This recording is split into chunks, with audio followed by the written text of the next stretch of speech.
In its annual diplomacy report, Japan has not included its previous pledge to uphold apologies to South Korea over wartime atrocities and even omits the related phrase. And it also renews its false claims on South Korea's Dokdo Island. Seoul's foreign ministry has lodged a strong protest as it comes at a time when the two neighbors are trying to mend ties. Our foreign affairs correspondent Bae Eun-ji has more. Last month, the South Korean government announced its plan to compensate the Korean victims of Japan's wartime forced labor through a public foundation, instead of through the Japanese firms found guilty by a South Korean court.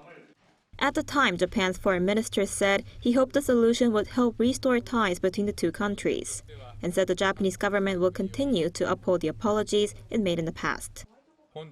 On this occasion, we confirm that the Japanese government continues to uphold the stance on historical recognition made by previous cabinets as a whole, including the joint declaration between Japan and South Korea made in October 1998. But Japan made no mention of this in its newly published Diplomatic Blue Book, an annual report on the country's foreign policy and activities released by Tokyo's foreign ministry on Tuesday.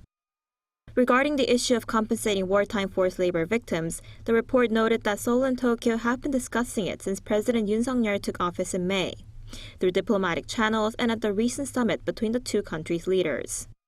The report did not explain the fact that Foreign Minister Yoshimasa Hayashi has said the Japanese government will uphold the stance made by previous cabinets, including the joint declaration between South Korea and Japan in 1998.